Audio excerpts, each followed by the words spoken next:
Welcome to Rizvi's e-learning channel.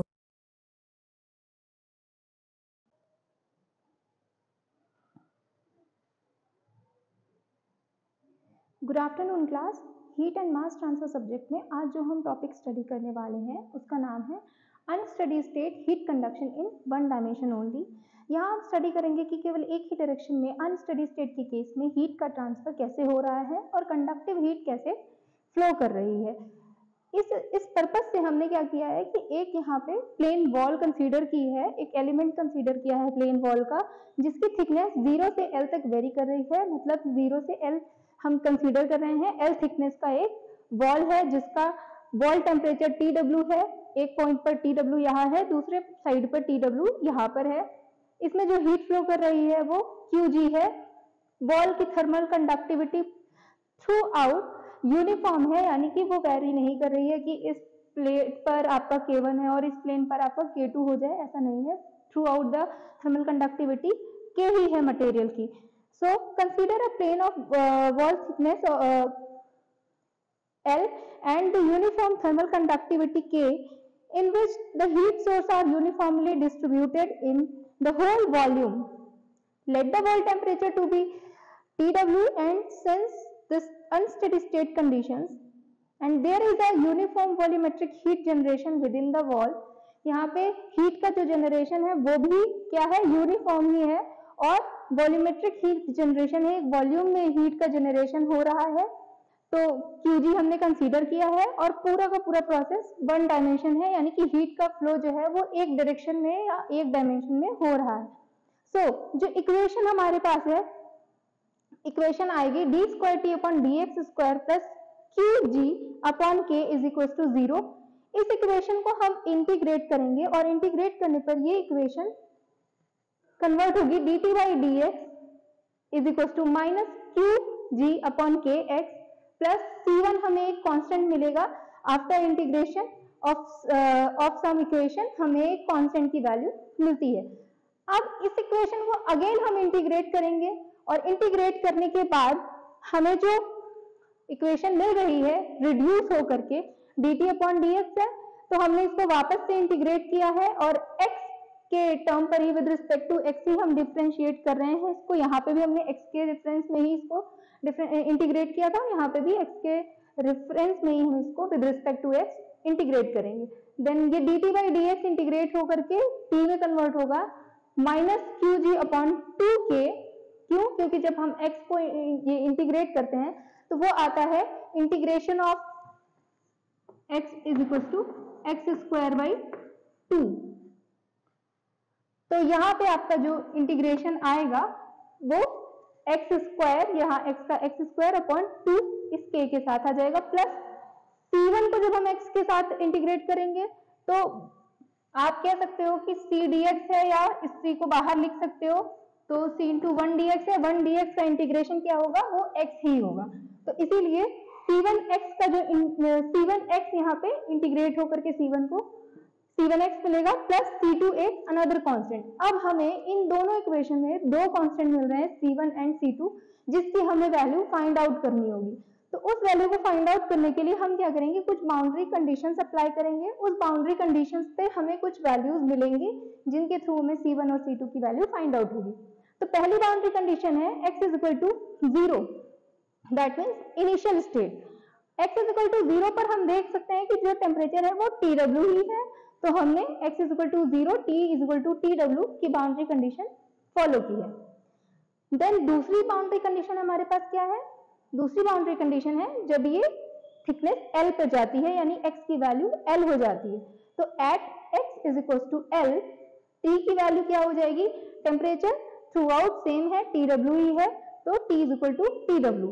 अब हम यहाँ से जब पुट करते हैं x इज इक्वल टू 0 और t is equal to TW, तो हमें जो वैल्यू मिलती है, और x is equal to L, t is equal to TW, तो वैल्यू मिलेगी TW is equal to C2, यानी C2 की वैल्यू क्या होगी, वॉल टेम्परेचर के बराबर हो जाएगी बाउंड्री कंडीशन से। देन ये वैल्यू पुट करेंगे जब x is equal to L, t is equal to TW, तो TW की वैल्यू क्या होगी, TW इज इक्वल टू, यहाँ पे इक्वेशन से ही TW is equal to minus QG/2K x की जगह हम पुट करेंगे L square plus C1L plus TW, क्यों? क्योंकि C2 की वैल्यू TW है। ये वैल्यू कहाँ से आई थी? ये वैल्यू भी सेम यहीं से ही आई थी। हमने x की वैल्यू को 0 पुट किया था और t की वैल्यू को TW पुट किया था, और वहां से हमें वैल्यू में TW is equal to C2 मिला था, क्योंकि बाकी वैल्यू तो 0 हो गई ना। अगर हमने TW t की जगह पुट किया और minus QG upon 2K into 0 का स्क्वायर 0 ही, तो पूरा टर्म 0 हुआ। ये टर्म 0 होने के बाद फिर यहाँ पे C1 इंटू एक्स है, तो अगेन C1 इंटू 0, ये भी 0, तो मिला क्या? TW is equal to C2, यहाँ से ये मिला था। देन इसी सेम इक्वेशन में, थर्ड इक्वेशन में ही हमने TW की वैल्यू C2 पुट की है और कंडीशन क्या अप्लाई की है? x is equal to L, t is equal to TW। जब ये पुट किया तो माइनस QG अपॉन 2K और x की जगह हो जाएगा L square plus C1 into x की जगह L प्लस TW C2 की जगह पे। अब इस इक्वेशन को जब आप सॉल्व कर रहे हो या जब आप इसको आगे पैरामीटर पे लेके जा रहे हैं, तो हम यहाँ से देख सकते हैं कि TW यहाँ पे प्लस में है और यहाँ पे TW है। TW से TW माइनस हो जाएगा, क्रॉस होकर के पूरा 0। तो वैल्यू में C1 की वैल्यू हमारे पास क्या आएगी? C1 इज इक्वल टू हो जाएगा, ये माइनस QG अपॉन 2K है, तो माइनस इधर जाने के बाद प्लस में कन्वर्ट हो जाएगा। C1 is equal to QG upon 2K into L, यहां से आ रहा है, क्यों? क्योंकि एक L कट जाएगा, because QG upon 2K L square is equal to C1L होगा, और ये C1L से ये C1L का एक L यहां से कट जाएगा, तो C1 is equal to QG L upon 2K आएगा, जो वहां पे पुट किया गया है। देन ये दोनों वैल्यू, C1 की वैल्यू और C2 की वैल्यू को हमें सब्स्टिट्यूट करना है किस इक्वेशन में? इक्वेशन नंबर 3 में अगेन। और जब हम इसे पुट करेंगे तो वैल्यू क्या बनेगी? t is equal to minus QG upon 2K into x square plus C1 की वैल्यू है QG upon 2K into L into x plus TW C2 की जगह पे पुट किया। यहां से वैल्यू t की आपकी जो आ रही है QG अपॉन 2K, दोनों में ही है, हमने इसको कॉमन ले लिया QG अपॉन 2K। एक जगह L है, एक जगह x है, और एक दोनों में ही x भी कॉमन है, तो x भी हमने कॉमन ले लिया है, L माइनस x। हमने प्लस वाले टर्म को उधर करके माइनस वाले को इधर लिख लिया है, इसलिए ये L माइनस x हो गया प्लस TW। इस इक्वेशन को हमने क्या किया है? बेसिकली इसे शॉर्ट कर दिया है, अदरवाइज ओपन करेंगे तो ये यही इक्वेशन है। Then for location of maximum temperature हम वापस से इस फोर्थ वाली इक्वेशन को डिफरेंशिएट कर देंगे। अब डिफरेंशिएट करेंगे किसके रिस्पेक्ट में? x के रिस्पेक्ट में, क्योंकि जितनी भी हमने कंडीशन देखी है वन डायमेंशन हो रही है, यानी कि x की डायरेक्शन में ही हीट का कंडक्शन हो रहा है, तो वन डायमेंशन होने की वजह से x के रिस्पेक्ट में ही हम इसको डिफरेंशिएट कर रहे हैं। हमने इसीलिए y और z का कोई टर्म नहीं लिया। And equating the derivation to 0, हम क्या करेंगे? इस इक्वेशन को डिफरेंशिएट करेंगे और उसे 0 के बराबर इक्वेट करेंगे, तो हमारे पास क्या वैल्यू आएगी? dt अपॉन dx, क्योंकि हम डिफरेंशिएट कर रहे हैं, dt अपॉन dx x के रिस्पेक्ट में। इसे डिफरेंशिएट करने पे क्या मिलेगा? QG अपॉन 2K, क्योंकि कांस्टेंट है, L माइनस 2x। अब x को डिफरेंशिएट कर रहे हो तो 2x आएगा, प्लस ये तो कांस्टेंट है, 0 हो जाएगा, तो इसकी कोई वैल्यू नहीं है, is equal to 0। dt upon dx is equal to QG upon 2K is equal to 0। क्यों? क्योंकि ये इसके साथ मल्टीप्लाई में है और आप उसको ले जाकर के उधर टर्म को 0 कर सकते हैं। सिंस अब हम यहाँ पे क्या लिख सकते हैं? QG upon 2K is equal to 0। क्यों? क्योंकि dt बाई dx की वैल्यू भी 0 और dt by dx is equal to QG upon 2K है, that means QG upon 2K is equal to 0। तो अब यहां से हमें क्या मिलेगा? यहां से हमें L माइनस 2x की वैल्यू से हमें x की वैल्यू निकालना है। एक बार हमने इसको 0 के बराबर माना है, एक बार हमने इसको 0 के बराबर माना है। तो जब इसकी वैल्यू को 0 के बराबर मान लिया है, एक ये हो गया। दूसरी बार हम क्या कर रहे हैं? L minus 2x is equal to 0। L minus 2x is equal to 0 से हमने x की वैल्यू निकाली L by 2। Thus the temperature distribution given by the equation 4 is जो आपने यहाँ पे देखा है ये इक्वेशन कैसा है, ये पैराबोलिक इक्वेशन है और सिमेट्रिकल भी है अबाउट द मिड प्लेन, मतलब कि इस प्लेन पर मिड वाले सेक्शन पर ये सिमेट्री है, दोनों तरफ जो टेम्परेचर है वॉल का वो TW है, थर्मल कंडक्टिविटी भी K ही है मटेरियल की, वो चेंज नहीं हो रही है। तो ये इक्वेशन जो है ये दिखा रही है कि एक सेकंड ऑर्डर की इक्वेशन है, यानी पैराबोलिक इक्वेशन है और इसमें दो कांस्टेंट भी थे और उसके साथ साथ ये मिड प्लेन के अराउंड सिमेट्रिकल भी है। तो जो मैक्सिमम टेम्परेचर होगा वो x = L/2 पर आएगा। x = L/2 से T मैक्स की जो वैल्यू आएगी वो Qg/2K L-x into x at x = L/2 plus TW is equals to Qg/2K L-L/2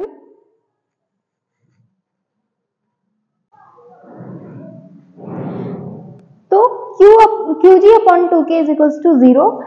तो यहाँ से हम L-2x is equal to 0 रखेंगे और x की वैल्यू आ जाएगी L/2। क्योंकि ये जो टेम्परेचर डिस्ट्रीब्यूशन हो रहा है इक्वेशन 4 में हम देख सकते हैं कि ये इक्वेशन एक पैराबोलिक इक्वेशन है, उसके साथ साथ इसमें सिमेट्री है, सिमेट्रिकल है अबाउट द मिड प्लेन। क्यों? क्योंकि दोनों साइड का टेम्परेचर भी सेम है और थर्मल कंडक्टिविटी भी वेरी नहीं कर रही है, वो थ्रू आउट द K ही है। जो आपका हीट फ्लो हो रहा है वो भी कहीं से चेंज नहीं हो रहा और ये सेकेंड ऑर्डर की इक्वेशन है। तो इस सेकेंड ऑर्डर की इक्वेशन होने की वजह से दो कांस्टेंट भी हैं इसमें, तो ये एक पैराबोलिक इक्वेशन है। अब यहाँ से जो मैक्सिमम टेम्परेचर होगा वो मिड प्लेन वाले जो सेक्शन है L/2 वहां पर ही ये अकर करेगा L/2 पर। तो T मैक्स की जो वैल्यू होगी T max is equal to Qg/2K L-x into x at x is equal to L/2 plus TW is equals to Qg/2K L-L/2 into L/2 plus TW। क्यों? जहां जहां x है वहां पे हम जो मैक्सिमम टेम्परेचर लगाना है इस इक्वेशन में हम रख के x की जगह L/2 पुट करेंगे। अब जो मैक्सिमम टेम्परेचर हमें मिल रहा है वो क्या है, T max is equal to Qg/8K into L² plus TW, equation number 5। अब यहाँ जो हीट ट्रांसफर हो रहा है वो दोनों सरफेस की तरफ हो रहा है एंड जो सरफेसेस हैं आपकी इस सरफेस से हीट का ट्रांसफर होते हुए यहाँ तक जा रहा है। तो दोनों सरफेस में हीट का ट्रांसफर होने की वजह से हर एक सरफेस पे जो आपका हीट जनरेशन हो रहा है वो क्या होगा, Q is equal to -KA dt/dx हमने ऑलरेडी पढ़ा हुआ है। At x is equal to 0 at x is equal to L। क्यों? क्योंकि दोनों सरफेस पे जनरेट हो रही है हीट। तो is equal to -KA Qg/2K L-2x at x is equal to 0 at x is equal to L। तो यहाँ से जो आपकी मैक्सिमम हीट ट्रांसफर है या हीट ट्रांसफर जितना हो रहा है Q is equal to AL/2 QG। AL/2 into QG क्यों आ रहा है? क्यों? क्योंकि थर्मल कंडक्टिविटी K से K कट गया। अब यहां से क्या हो रहा है, AL/2 यहाँ पे है, इसको आप जब मल्टीप्लाई करेंगे अंदर तो ये ऑलरेडी कटेगा और शॉर्ट होके AL/2 बचेगा इंटू QG बचेगा। देन बोथ सर्फेसेस को अगर हम कंसीडर कर लें, अगर हम इस वाली सरफेस दोनों को कंसीडर कर लें तो जो आपका हीट होगी उसकी वैल्यू क्या होगी, Q is equal to 2 AL/2। ये तो केवल एक सरफेस के लिए है इसीलिए यहाँ पे हम 1 भी लिख सकते हैं, 1 इंटू AL/2। यहाँ पे क्या हो, दोनों सरफेस को हम कंसीडर कर रहे हैं, 2 इंटू AL/2 QG। 2 से 2 कैंसिल करेंगे, AL इंटू QG आपकी जो दोनों साइड्स हैं वहां पे हीट का जनरेशन हो रहा है। This heat dissipates to the surrounding at TA। TA क्या है, एटमॉस्फेरिक टेम्परेचर है, यहाँ पे आप मान सकते हैं एटमॉस्फेरिक टेम्परेचर।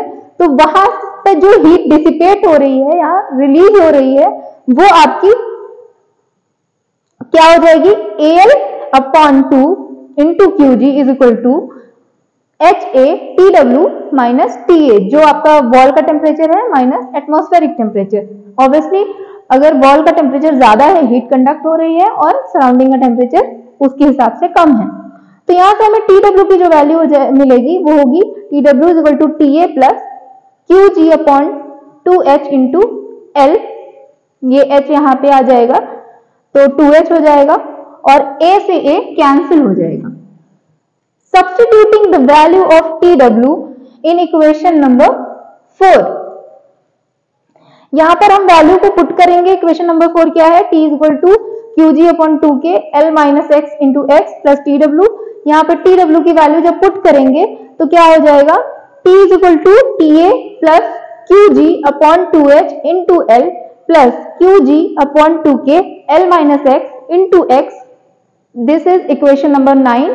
अब यहाँ पे हम फिर से एक कंडीशन लगाएंगे कि हम मिड प्लेन की कंडीशन लगाएंगे। x is equal to L by 2 पर जो टेम्परेचर है आपका मैक्सिमम टेम्परेचर होगा, और L बाई 2 पर हमने भी कंसीडर भी किया है कि यहाँ पर ही जो आपका टेम्परेचर होगा वो मैक्सिमम टेम्परेचर होगा। तो T is equal to T max is equal to TA plus QG upon 2H into L plus QG upon 8K into L square.